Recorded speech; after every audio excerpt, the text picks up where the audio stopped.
नमो अरिहंताणं नमो सिद्धाणं नमो ऐर्याणं नमो वज्रायणं नमो लोये सव्वसाहुनं मंगलं भगवान् वीरो मंगलं गौतमो गणी मंगलं कुंद कुंदार्यो जैन धर्मोस्तु मंगलम सर्वमंगल मांगल्यम सर्वकल्याणकारकं प्रधानं सर्वधर्मानं जैनं जयतु शासनं जयतु शासनं। महापुरुषों की कथाओं में 8वें बलभद्र राम की कहानी। रामचंद्र जी जैन धर्म के हिसाब से 8 बलभद्र थे। 9 होते हैं बलभद्र एक काल में, एक अवसर्पिणी काल में 9, उत्सर्पिणी काल में 9। तो ये 8वें बलभद्र की कथा है। इसमें अपने थोड़ा धर्म का स्वरूप, धर्म समझने से लाभ वगैरह बात की। धर्म जो है हमेशा सुख देने वाला होता है। धर्म से लौकिक सुख भी मिलता है और मुक्ति रूपी सुख भी मिलता है। ये बात हमारी चर्चा में आ गई। अब कथा प्रारंभ करते हैं। देखो, जब गर्भवती सीता को सेनापति कृतांतवक्र श्री राम के आदेश से वियाबान जंगल में अकेली छोड़ता है और पूछता है कि हे माता, क्या श्री राम को कोई संदेश देना है? क्या हुआ? जब ये कहानी स्टार्टिंग में धर्म का स्वरूप बता रहे हैं, तो इसमें धर्म के स्वरूप में सीता की दृष्टि क्या है धर्म के संबंध में, ये बात कहना चाह रहे हैं। धोबी के आरोप के कारण दुनिया में प्रसिद्ध है कि सीता को रामचंद्र जी ने जंगल में छुड़वा दिया। तो जब जंगल में छुड़ाया तो वो अकेली छोड़ते हुए सेनापति के साथ भेज दिया कि तीर्थ यात्रा करने जाओ, आपकी इच्छा तीर्थ यात्रा करने की है तो आपको सेनापति तीर्थ यात्रा के लिए घुमाने ले जा रहा है, ऐसा करके भेजा। और तीर्थ यात्रा के एंड में सेनापति को ऑर्डर दिया तो उसको जंगल में छोड़ के आ जाना। गर्भवती थी सीता और जंगल में छोड़ने का आदेश रामचंद्र जी ने दे दिया। तो माँ छोड़ते वक्त पूछते हैं कि हे माता, क्या श्री राम को कोई संदेश देना है? आप राम को कुछ कहना चाहेंगे? तो सीता ने ये नहीं कहा तुमने मुझे क्यों छोड़ा या तुमने मेरा इस प्रकार का रामचंद्र जी को ये कहना कि मेरा क्या अपराध था, ऐसा नहीं पूछा। क्या कहा? तब ज्ञानी धर्मात्मा सीता एक ही बात कहती है कि हे सेनापति, तुम महाराज श्री राम से मात्र इतना ही कहना कि जिस प्रकार लोकोपवाद के भय से मुझे त्याग दिया, उसी प्रकार लोकोपवाद के भय से धर्म को मत छोड़ देना। तुमने दुनिया में अपवाद होगा। रामचंद्र जी को अच्छी तरह से मालूम था कि सीता पवित्र है, पर अब लोग दुनिया में अपवाद हो रहा था कि भाई रावण के यहाँ रह के आई हुई सीता तो पवित्र है या नहीं है, क्या गारंटी है? ऐसा दुनिया में चल गया ना, धोबी का हुआ प्रकरण, तो ऐसा खबर आई, ऐसा समझ में आया तो कि तुमने दुनिया के डर से मुझे छोड़ दिया, तो दुनिया के डर से धर्म को मत छोड़ना, क्योंकि धर्म तो आत्मा का कल्याण करने वाला है। मुझे छोड़ने से तो कोई फर्क पड़ने वाला नहीं है। देखो, उसी प्रकार लोकोपवाद के भय से धर्म को मत छोड़ देना, क्योंकि मुझे छोड़ने से तो कोई बड़ी हानि होने वाली नहीं है, कोई बड़ा नुकसान नहीं होगा। पर यदि धर्म को छोड़ दिया तो भव में अनंत दुख उठाने पड़ेंगे। क्या कहा? धर्म किस लिए करना है? लोग कहते हैं ना, अपना कुल का धर्म। ये कुल की कौन से इस जन्म का है और हम कब से, अनादि से है, तो कब तक रहने वाले? अनंत काल तक के लिए।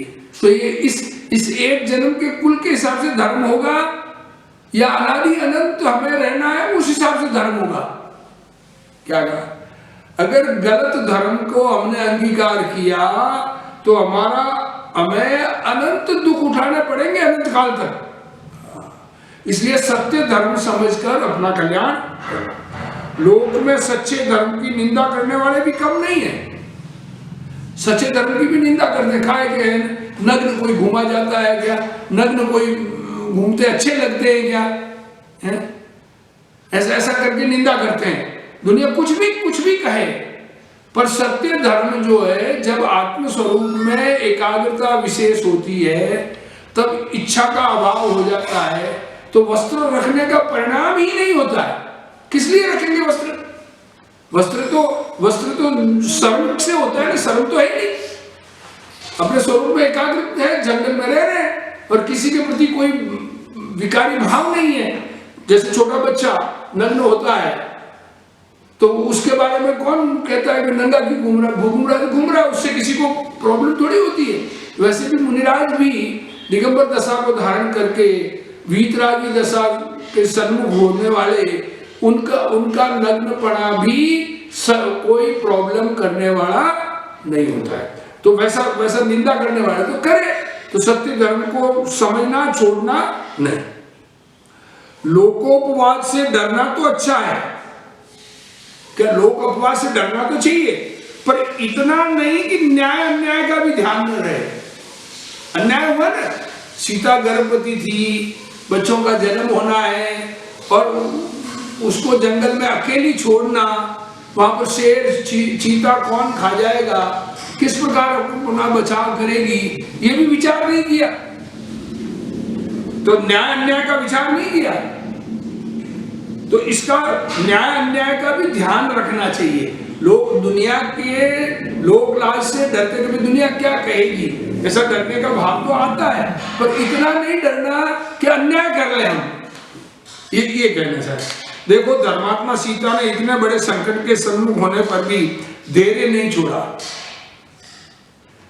कितना बड़ा संकट, कितना बड़ा होता है, गर्भवती है, अकेली है और भयावान जंगल में छोड़ दिया। तो क्या होगा कुछ पता नहीं है, जंगल में क्या होगा कुछ पता नहीं, ऐसी स्थिति। हुआ क्या, वो तो इसमें कथा में आएगा आगे, कैसे बची और लव कुश का कैसे जन्म हुआ, वो बात तो आगे आएगी। पर वो उसको उससे डरना है, पर अंदर में इतनी दृढ़ता वाली सीता थी कि उसको प्रॉब्लम नहीं फील हुई। क्या जो होना है जो होगा, अब छोड़ दो कि पति ने छोड़ दिया तो क्या होगा। औरतें डरती है ना, कि डरने की कोई बात ही नहीं, अपना कर्म का उदय विचार करना चाहिए ना। अपना उदय जैसा होगा उसी प्रकार का परिणमन होगा, हमारे करने से होता नहीं। ये कहना चाहते हो, सर्वत्र ही संतुलन श्रेष्ठ है, आवश्यक है। गुरु जी बोले ही जा रहे थे कि विनय बोला, ये सीता देवी कौन थी? क्या कहा? आपने सीता तो कहा, थी कौन जो जंगल में अकेली छोड़ दिया? तो मैंने तो बताया, पर वहां तो इसमें कहानी में नहीं लिखा है ना, तो पूछ रहे हैं श्री राम कौन थे, उन्होंने सीता देवी को क्यों छोड़ा था? 3 प्रश्न हो गए ना। सीता देवी कौन थी, राम कौन थे और उन्होंने सीता को छोड़ा क्यों था? 3 बातें हो गई। अरे तुम राम कहानी भी नहीं जानते? गुरु जी कह रहे राम कहानी भी नहीं जानते? अरे भाई अब बता दी ना, नहीं जानते अभी तो बता दी ना कि राम कहानी जानने के लिए आचार्य रविशैन कृत पद्म पुराण पढ़ना चाहिए। पद्म पुराण ग्रंथ में रविशैन आचार्य ने रामचंद्र जी की कथा, 8वें बलभद्र, उनकी कथा लिखी है। पद्म पुराण मूलतः तो संस्कृत भाषा में है, जिसे शायद तुम न पढ़ सको, पर पंडित दौलत राम जी कासलीवाल ने उसका हिंदी अनुवाद किया है। उसे पढ़कर तुम अपनी जिज्ञासा शांत कर सकते हो। देखो परशुराम योग की कथा जिस ग्रंथ में लिखी है, तो रामचंद्र जी का दूसरा नाम पद्म था। क्या था? पद्म। हाँ, इसलिए उस पुराण का नाम है पद्म पुराण। रामचंद्र जी का सेकंड नाम पद्म था, जैसे बलराम जी का सेकंड नाम अलवर था, वैसे रामचंद्र जी का दूसरा नाम पद्म था। तो उस पद्म पुराण कहते हैं उसको। उस ग्रंथ को पढ़ के तुम अपनी जिज्ञासा शांत कर सकते हो। गुरु जी की बात सुनकर सभी श्रोता एक साथ बोले, गुरु जी आप ही हमें राम कहानी सुनाइए। क्या कहा? अब इतनी बात आप हमको सुना दो ना, हम कहाँ पढ़ने जा रहे हैं, हमको रामचंद्र जी की कहानी सुना दीजिए। अवश्य सुनाएंगे पर कल से। इसमें लिखा है अभी अपने कल से नहीं, अभी तो शायद चलेगा। देखो सभी लोग समय पर आना, क्योंकि मैं एक ही बात को बार बार नहीं सुनाऊंगा, ऐसा गुरुजी ने कहा। देखो अपन स्वाध्याय सुनने जावे किसी से, तो अब हम सुनते हुए अभी ध्यान न रखें तो फिर गुरुजी तो बार बार नहीं बोलेंगे। अभी तो वीडियो रिकॉर्डिंग हो जाता है, पीछे से देख लो क्या बोला था। पर उस जमाने, पुराने जमाने की बात करें, ये कहानी लिखी उस जमाने भी नहीं था इतना वीडियो रिकॉर्डिंग कि भाई हो जाए। ये जो राम कहानी एक किताब लिखी उस जमाने में भी नहीं था, इसलिए उन्होंने ये कहा कि मैं बार बार नहीं सुनाऊंगा, ध्यान से सुनना जो बोल रहा हूँ, दोबारा मत पूछना। यह कहते हुए गुरुजी चल दिए तो श्रोता भी राम कहानी सुनने की भावना संजोए अपने अपने घर चले गए। अब शुरुआत राम कहानी। प्रातः काल जब गुरुजी पधारे तो उन्होंने आते ही कहा कि ध्यान से सुनो, अब हम राम कथा प्रारंभ करते हैं। क्या करें? रामचंद्र जी की कथा सुनाते हैं हम श्री राम की। उसमें आता है मेरे ख्याल से टीवी चैनल में यही ऐसा लिखा था ना, यह तो तुम जानते ही होंगे। देखो अब ये तो कह रहे जानते होंगे, जैन लोगों के स्वाध्याय जो करते हैं रोज शास्त्र सुनने वाले, उनको मालूम है कि जैन धर्म में 63 महापुरुष कहे गए। क्या ना, शलाका पुरुष कहते हैं, महापुरुष कहते हैं। यूं तो 128 और ज्यादा भी कहते हैं, वो अलग है। पर कौन से हैं कि 24 तो तीर्थंकर होते हैं एक अवसर्पिणी काल में, बाद में दूसरे और 24 होंगे। 9 बलभद्र, 9 नारायण, कृष्ण जी नारायण थे ना, वो 9 में बलभद्र और नारायण, कृष्ण और बलराम। 8 में थे रामचंद्र जी और लक्ष्मण। ख्याल में है? तो रामचंद्र जी की 8वें बलभद्र की कथा हम शुरू करते हैं। देखो यह 63 साल का महापुरुषों में 24 तीर्थंकर, 12 चक्रवर्ती, 9 बलभद्र, 9 नारायण और 9 पति नारायण होते हैं। बलभद्र और नारायण भाई भाई ही होते हैं। क्या बलभद्र भाई भाई होते, नारायण भाई भाई होते हैं, पर भाई भी सगे नहीं, एक पिता के, पर मां अलग होती है दोनों की। ये भी नियम है। क्या कहा?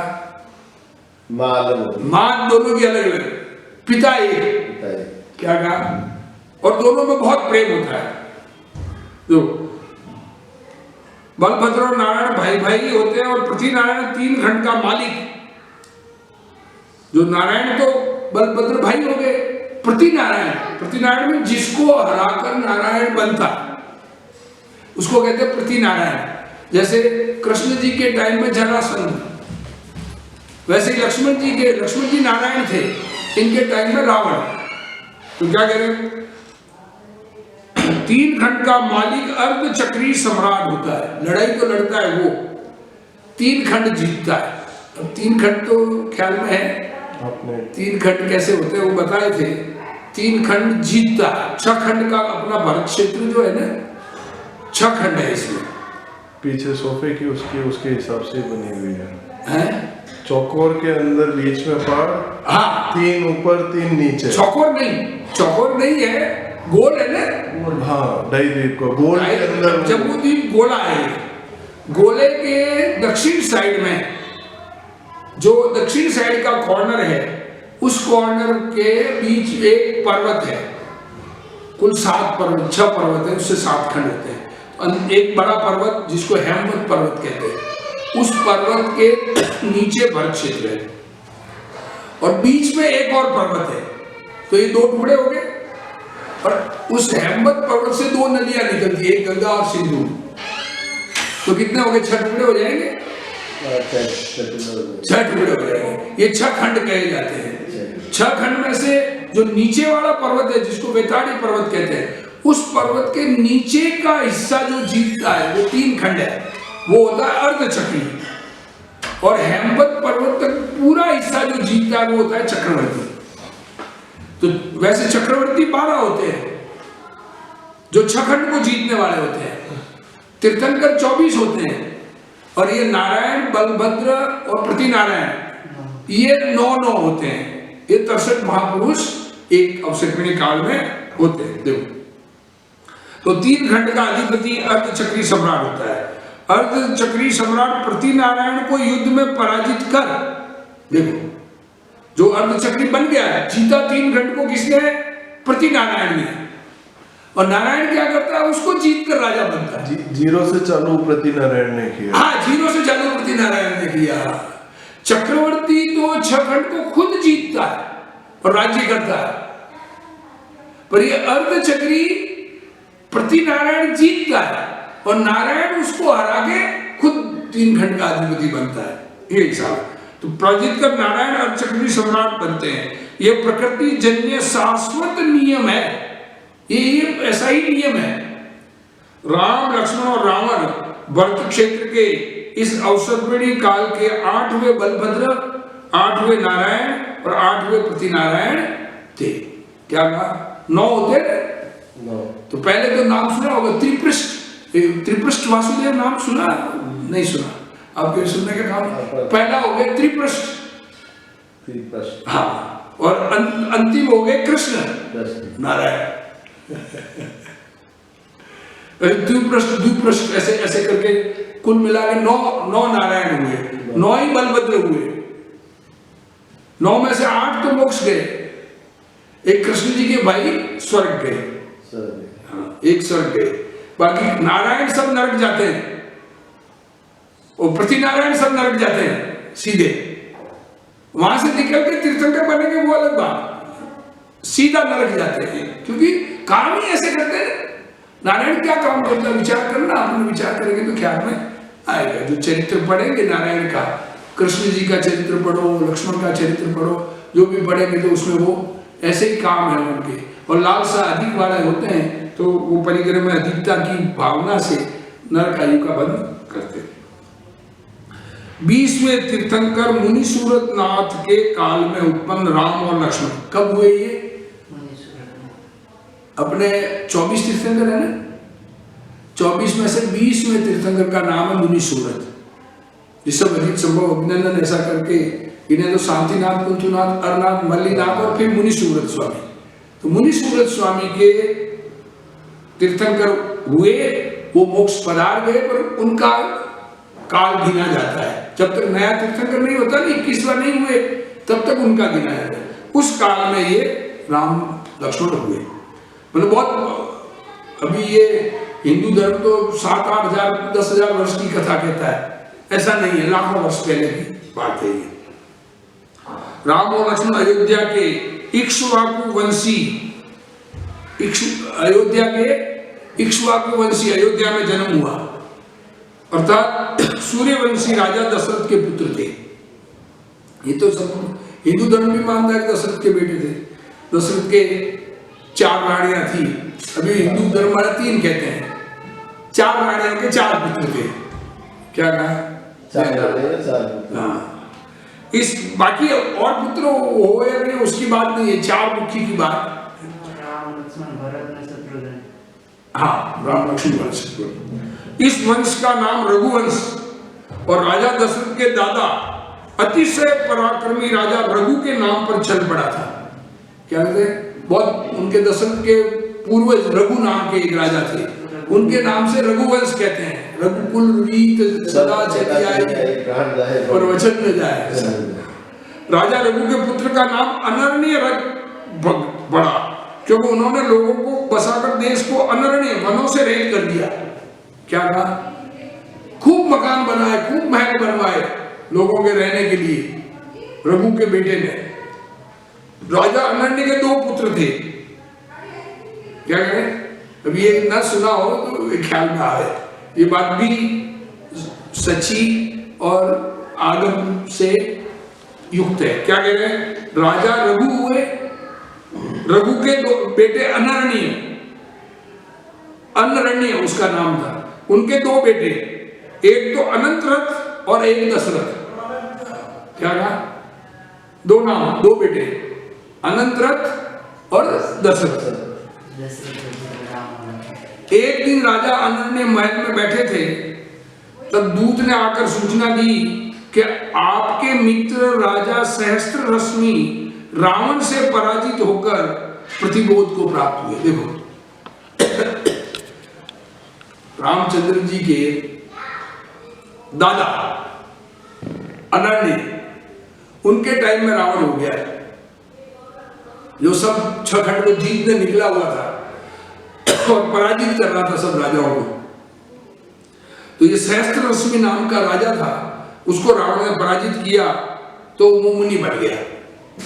उसकी अधीनता स्वीकार नहीं की, दीक्षा लेके मुनि बन गया और अब दीक्षा धारण कर रहे हैं। देखो, तथा आपको दिए वचन के अनुसार क्या कहा, दोनों की दोस्ती थी,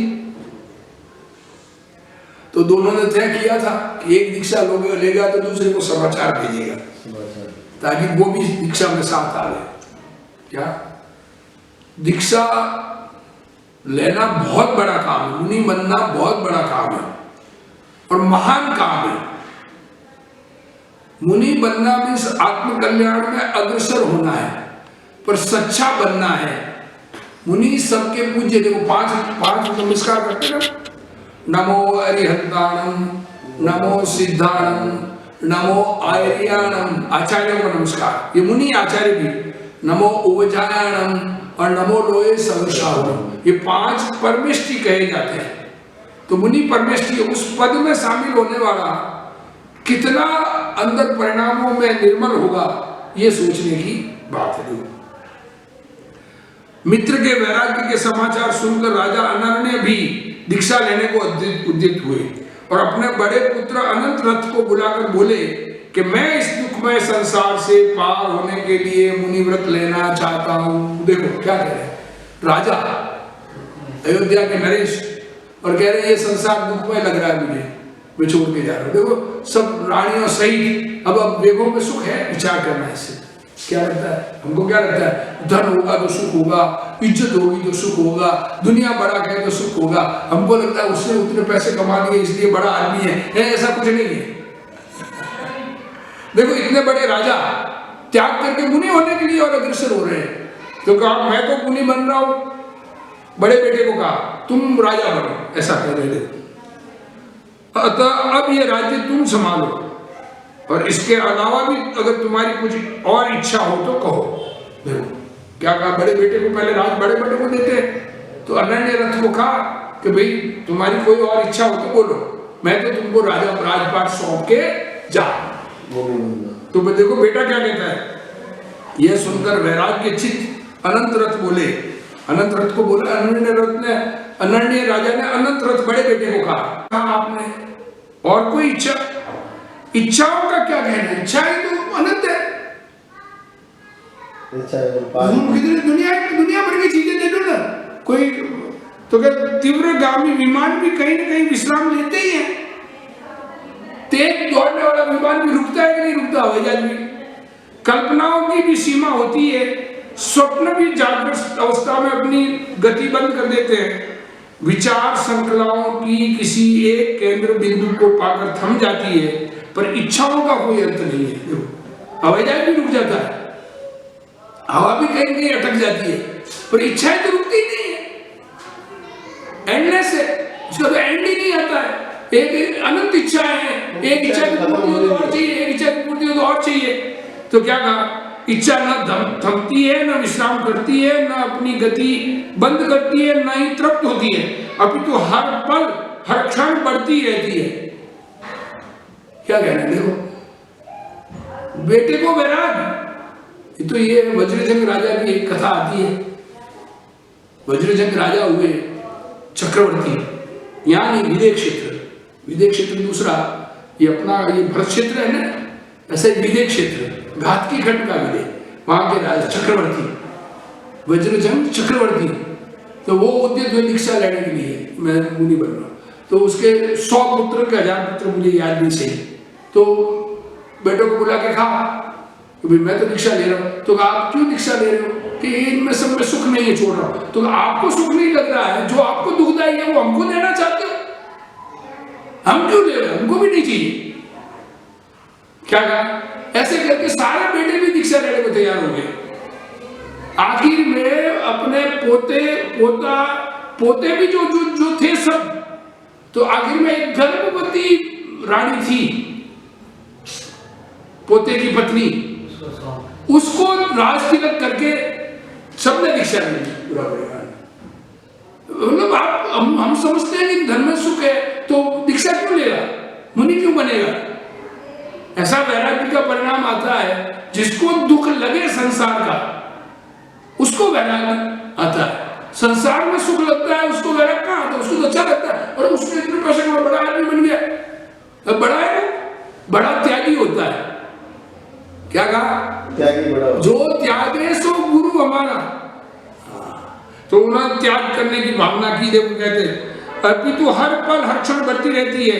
एक इच्छा पूरी हुई कि दूसरी उत्पन्न हो जाती है, तथा कभी कभी तो एक इच्छा पूरी भी नहीं हो पाती और अनेक इच्छा उत्पन्न हो जाती है। रोटी खाने की इच्छा हुई, रोटी खाई, खाने के बाद पानी पिया तो मुखवास खाना, मुखवास खाया तो घूमने जाना है, घूम के आए तो मतलब शांति कहाँ है, इच्छा खत्म ही नहीं होती। अतः अब मैं भी आपके साथ उस पद पर बढ़ना चाहता हूं जहां इच्छाएं उत्पन्न ही न हो गया। आगे इसकी कथा और बढ़ेगी। बड़े बेटे ने दीक्षा ले ली, दीक्षा का भाव प्रकट कर दिया, तो छोटे बेटे का क्या होगा? दशरथ, वो तो मालूम है राजा बढ़ गए। तो अब आगे उसकी कथा शुरू होगी, चलेगा। वाणी के ज्ञान के सूझे लोकालो, सो वाणी मस्तक नमो सदा तुम।